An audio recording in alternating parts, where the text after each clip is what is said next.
पढ़ेंगे भाषा का स्वरूप, जो कि BHDAE कोड 182 इग्नू के BA प्रोग्राम के पेपर में है। इसकी पहली यूनिट में दिया हुआ है भाषा का स्वरूप कैसा है। पिछली वीडियो में मैंने भाषा की परिभाषा और अर्थ समझाया था आपको। उसी वीडियो को आगे बढ़ाते हुए इस वीडियो में हम करेंगे भाषा का स्वरूप। देखते हैं भाषा का क्या स्वरूप है। इसको जो है हिंदी अंग्रेजी पदक्रम भी कहा जाता है, अर्थात मैं इस वीडियो के माध्यम से बताऊंगी कि हिंदी भाषा में और अंग्रेजी भाषा में पदों का क्या क्रम होता है। आइए देखते हैं। सबसे पहले देखते हैं स्वरूप का अर्थ। स्वरूप का अर्थ देखिए, स्वरूप का अर्थ होता है बाहरी आकार, स्वरूप का अर्थ होता है संरचना, स्वरूप का अर्थ होता है बनावट। भाषा के संदर्भ में अगर देखा जाए तो हम कहेंगे कि भाषा का स्वरूप कैसा होता है कि उसकी कोई बनावट होती है। प्रत्येक भाषा की कोई ना कोई बनावट होती है, संरचना होती है, उसका कोई आकार होता है और वह आकार, संरचना, बनावट भिन्न भिन्न होता है, अर्थात अलग अलग होता है। सभी भाषाओं में हमें उनकी जो संरचना है, उनका जो स्वरूप है, अलग अलग देखने को मिलता है। तो यहाँ पर हम हिंदी और अंग्रेजी का तुलनात्मक अध्ययन करेंगे पदक्रम के माध्यम से, या पदक्रम समझाएंगे कि पदक्रम क्या होता है जो कि स्वरूप के अंदर ही आता है। देखते हैं हिंदी भाषा का स्वरूप या पदक्रम। उदाहरण के माध्यम से आप समझेंगे कि पदक्रम क्या होता है। देखिए, पदक्रम वैसे होता है कि जब शब्दों का प्रयोग जब वाक्य में किया जाता है, शब्द का प्रयोग जब वाक्य में करते हैं तो उसे पद कहते हैं। ठीक है, तो पदक्रम क्या है हम देखेंगे कि हिंदी व अंग्रेजी में पदक्रम व्यवस्था क्या है। ठीक है, देखते हैं हिंदी भाषा का स्वरूप। जैसे उदाहरण लेते हैं, राम फल खाता है।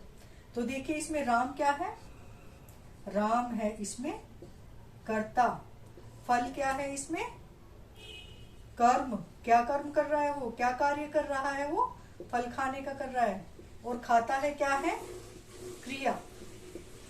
तो हिंदी का पदक्रम क्या हुआ या हिंदी का स्वरूप कैसा हुआ, हिंदी की बनावट कैसी हुई कि हिंदी में जो पदक्रम व्यवस्था है या हिंदी की जो बनावट है उसमें पहले कर्ता आता है, फिर कर्म आता है और फिर क्रिया आती है।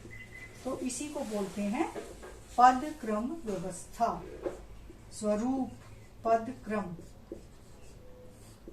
पहले कर्ता पद आया, फिर कर्म पद आया और फिर क्रिया पद आया, इसीलिए इसको पदक्रम बोला जाता है। पद किस क्रम में आ रहे हैं, पदक्रम बोला जाता है और इसी को स्वरूप बोला जाता है।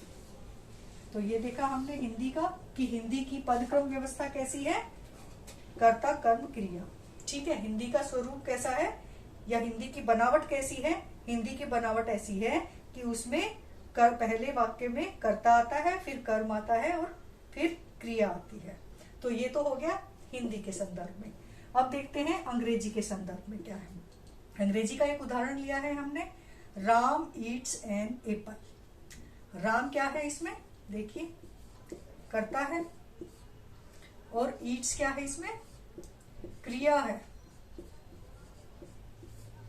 और एप्पल क्या है इसमें कर्म है। तो इस तरह से हम दोनों के बीच में अंतर देख सकते हैं कि अंग्रेजी का जो पदक्रम है वो क्या हो गया, कर्ता, फिर क्रिया और फिर कर्म। तो ये हो गया हमारा अंग्रेजी की पदक्रम व्यवस्था या स्वरूप।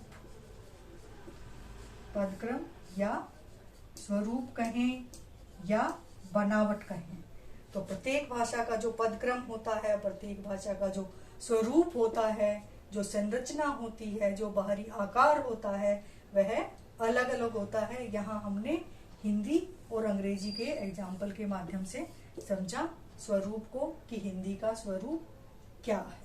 और अंग्रेजी का स्वरूप क्या है। तो जब आपके सामने क्वेश्चन आता है कि भाषा के स्वरूप के बारे में बताइए, तो आप सबसे पहले भाषा के अर्थ के बारे में बताएंगे, आप उसकी परिभाषा दीजिए एक, और उसके बाद आइए कि भाषा का स्वरूप। अगर हिंदी के संदर्भ में पूछा जाता है तो आप ये उदाहरण दे सकते हैं, और साथ में तुलनात्मक अध्ययन के तौर पर ये भी आप लिख सकते हैं, जो कि ज्यादा इफेक्टिव होगा।